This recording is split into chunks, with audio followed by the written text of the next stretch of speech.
Hello everyone, मेरे YouTube channel में आपका वेलकम है। आज हम बात करेंगे ब्रेस्ट कैंसर के बारे में। तो वीडियो स्टार्ट करते हैं। ब्रेस्ट कैंसर मेल और फीमेल दोनों को होता है। जो फीमेल्स होती हैं उनको ज़्यादा परसेंट में होता है, जो मेल्स होते हैं उनको कम परसेंट में होता है। मतलब बहुत रेयर देखने को मिलता है ब्रेस्ट कैंसर मेल्स को। जो फीमेल्स होती हैं तो वो क्या करती हैं कि जो उनको प्रॉब्लम हो रही है तो वो बताती ही नहीं डॉक्टर को कि उनको क्या प्रॉब्लम हो रही है। जब उनकी प्रॉब्लम ज़्यादा बढ़ जाती है, जब लास्ट स्टेज पहुंच जाती है, तब जाके जो डॉक्टर्स हैं उनको पता चलता है कि फ़ीमेल्स को क्या प्रॉब्लम हो रही थी। और उस दौरान क्या होता है कि जो फीमेल्स होती हैं, जब इन्फेक्शन ज़्यादा फैल जाता है तो उसके बचने के चांसेस जो हैं काफ़ी हद तक ख़त्म हो जाते हैं। तो आप ऐसा मत करिए। जो आपको प्रॉब्लम होती है वो अपने डॉक्टर को ज़रूर बताइए और सही ट्रीटमेंट लेके आप ठीक हो जाइए। तो जो ब्रेस्ट कैंसर होता है उसकी बात करते हैं। जो ब्रेस्ट कैंसर में क्या होता है कि जो ब्रेस्ट होता है, तो आप देखेंगे ब्रेस्ट में एक्स्ट्रा डेवलपमेंट होने लगता है। किसका? सेल्स का। ये जो सेल्स होते हैं तो ये भी नॉर्मल सेल्स होते हैं और एबनॉर्मल सेल्स होते हैं। जो नॉर्मल सेल्स होते हैं उसका जो डेवलपमेंट होता है तो उससे कोई दिक्कत नहीं होती है। जो एबनॉर्मल सेल्स होते हैं, मैलिग्नेंट सेल्स होते हैं, मतलब ये कैंसर के सेल हैं। अगर इनका डेवलपमेंट हो जाता है तो जो पेशेंट है उनको प्रॉब्लम होना स्टार्ट हो जाती है। जब पेशेंट को ट्यूमर होता है ब्रेस्ट में तो इस ऐसे होता है कि जो सेल्स है उसका ग्रोथ ज़्यादा हो जाता है। तो ये होता है ब्रेस्ट कैंसर। अब हम बात करते हैं सिम्टम्स के ऊपर कि क्या सिम्टम्स नज़र आते हैं। जो सिम्टम्स नज़र आता है वो आता है, फर्स्ट जो पेशेंट है उसका जो ब्रेस्ट का जो साइज़ है वो चेंज हो गया है। जब पेशेंट का ब्रेस्ट का जब साइज़ चेंज हो जाता है तो आप देखेंगे पेशेंट का जो ब्रेस्ट है उसमें आप देखेंगे कि इन्फ्लामेशन हो जाता है, सूजन आने लगती है, दर्द होने लगता है, बर्निंग जलन होने लगती है जहाँ पे पेशेंट को गांठ है। ये जो गांठ होती है आप देखेंगे ब्रेस्ट में कई जो फीमेल्स होती हैं जिनको एक गांठ होती है, कई लोगों को 3-4 होती हैं। ऐसे अलग अलग पेशेंट को अलग अलग जो गांठ है वो होती है। ये जो ट्यूमर होता है तो आप देखेंगे कि नॉर्मल भी होता है और एबनॉर्मल भी होता है। जो ग्रोथ होती है आप देखते हैं तो इसको आप नॉर्मल मत समझिए, डॉक्टर से जरूर कंसल्ट करिए। जो नेक्स्ट सिम्टम्स नज़र आता है वो आता है, आप देखेंगे जो पेशेंट होता है, जो फीमेल्स होती है उनकी जो निप्पल होती है ब्रेस्ट की वो अंदर को चली जाती है। आप देखेंगे उभरी हुई सी नज़र आती है जो फीमेल्स की निप्पल होती है। लेकिन जिनको प्रॉब्लम्स होती है ब्रेस्ट की, उनकी जो निप्पल है वो अंदर को चली जाती है। तो ये तो सिम्टम्स है। जो नेक्स्ट सिम्टम्स नज़र आएगा वो आप देखेंगे नज़र आएंगे जो फीमेल्स हैं उनकी जो निप्पल होती है ब्रेस्ट की तो उसमें से मिल्क का सेक्रेशन होता है। जब मिल्क का सेक्रेशन होता है तो उसमें आप देखेंगे कि उसमें ब्लड का भी फॉर्मेशन हो रहा है। जब ब्लड का फॉर्मेशन हो रहा है तो पेशेंट को जरूर कुछ ना कुछ प्रॉब्लम है, तो आप इसको नॉर्मल ना समझिए। जो नेक्स्ट सिम्टम्स नज़र आता है आप देखेंगे कि जो फीमेल्स होती हैं उनको एक्जिला में बहुत सारी गांठ होने लगती है, ट्यूमर बनने लगता है। तो आप इसे नॉर्मल ना समझिए और अपना ट्रीटमेंट जरूर करवाइए। जो पेशेंट है उसकी सारी बॉडी की एक्टिविटी चेंज हो जाती है। पेशेंट का जो ब्रेस्ट का जो साइज़ है एबनॉर्मल हो जाता है, जैसे पहले दिखता था वैसा नहीं दिखता है अगर हम इसका सही ट्रीटमेंट ना लें।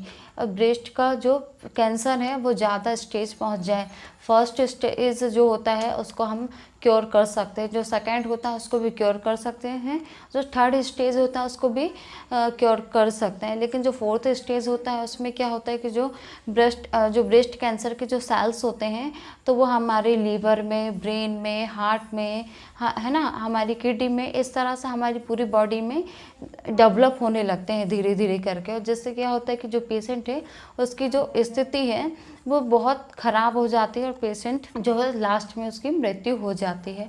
तो आप इस सिम्टम्स को इग्नोर मत करिए, अपने ट्रीटमेंट ज़रूर लीजिए। अब हम बात करते हैं कुछ कारण के ऊपर कि क्या कारण होते हैं। जो फर्स्ट कारण होता है आप देखेंगे जेनेटिक। जो ऐसी फीमेल्स होती हैं जिनको ब्रेस्ट कैंसर है और आप देखेंगे कि उनके जो बच्चे होते हैं उनको भी जो ब्रेस्ट कैंसर काफ़ी हद तक देखने को मिलता है। कारण होता है वो होता है कि हार्मोन्स चेंज। आप देखेंगे कि बहुत सारी ऐसी फीमेल्स होती हैं जिनको बहुत सारी प्रॉब्लम्स होती हैं फीमेल्स को, तो उनके हार्मोन्स क्या होते हैं चेंज होने लगते हैं। कई बार डिसीज़ की वजह से प्रॉब्लम होती है। तो हार्मोन्स चेंजेस के वजह से भी आप देखेंगे जो सेल्स है उसमें एक्स्ट्रा ग्रोथ होने लगती है, पेशेंट को ब्रेस्ट कैंसर हो जाता है। जो नेक्स्ट आप देखेंगे कारण वो होता है मोटापा। आप देखेंगे बहुत सारे ऐसे फीमेल्स होती हैं जिनको बहुत ज़्यादा ओबेसिटी होती है। तो जो फीमेल्स होती हैं तो बहुत ज़्यादा मोटी होती है, तो इस कारण जो उनको क्या होता है ब्रेस्ट कैंसर जो है होने के चांसेस हो जाते हैं। अब हम बात करते हैं इसके डायग्नोसिस के ऊपर। तो जो इसका डायग्नोसिस होता है वो होता है, आप जो टेस्ट करवाएंगे एक्सरे। आप जहाँ पे आपको गांठ हो गई है छोटी, वहाँ का आप एक्सरे करवाएंगे तो आपको पता चल जाएगा कि जो सेल्स हैं आपके ये नॉर्मल सेल्स हैं या एबनॉर्मल सेल्स हैं। मतलब जो नेक्स्ट आप जांच करवाएंगे वो जांच करवाएंगे आप एफनेसी। जब आप अपनी एफनेसी करवाएंगे जहाँ पे आपको गांठ हुई है तो वहाँ पे निडल डाल के वहाँ के आपके सेल्स लिए जाएंगे, उसकी स्टेनिंग होगी। स्टेनिंग के बाद क्या होगा कि उसको माइक्रोस्कोप में देखेंगे कि आपके जो सेल्स हैं वो नॉर्मल सेल्स हैं या फिर मैलिग्नेंट सेल्स हैं। तो ऐसे आप देख सकते हैं कि जो आपको मेडिसिन्स लेनी है होम्योपैथी वो मैं आपको बता देती हूँ। तो जो फर्स्ट मेडिसिन लेनी है वो आपको लेनी है आपको कोनियम मैक। जो कोनियम मैक लेनी है वो आपको लेनी है 30 पोटेंसी, दिन में 2 बार मॉर्निंग और नाइट में लेना है। इसको 2 ड्रॉप लेना है, 2 ड्रॉप मॉर्निंग 2 ड्रॉप नाइट में। जो नेक्स्ट मेडिसिन लेनी है वो आपको लेनी है फाइटोलक्का डिकेड्रा। 30 पोटेंसी में लेना है आपको, दिन में 3 बार मॉर्निंग में और नाइट में लेना है और दोपहर में लेना है। जब ये आप दोनों मेडिसिन लेंगे तो दोनों मेडिसिन के बीच गैप रखिएगा और दोनों मेडिसिन 2-2 ड्रॉप लेना है। और जो लास्ट मेडिसिन लेनी है वो लेनी है आपको आर्सेनिक कैल्शियम 200 पोटेंसी, हफ्ते में 1 बार लेना है आपको। जब आप ये लेंगे तो जैसे आप वेडनेसडे को ले रहे हैं तो नेक्स्ट वेडनेसडे को ही लीजिएगा। ये जो मेडिसिन है आप लेंगे तो आप देखेंगे काफ़ी हद तक जो आपकी ट्यूमर हो गया है, आपको गांठ हो गई, वो काफ़ी हद तक ठीक हो जाएगी। और भी कुछ सिम्टम्स नज़र आते हैं आपको तो आप अपने डॉक्टर से ज़रूर कंसल्ट करिए आप।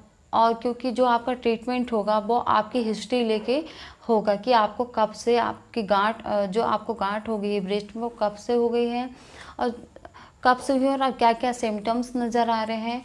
ये सारे मतलब एक्टिविटी आपकी देखी जाएगी, उसके बाद आपका ट्रीटमेंट स्टार्ट होगा, मेडिसिन सेलेक्ट की जाएगी।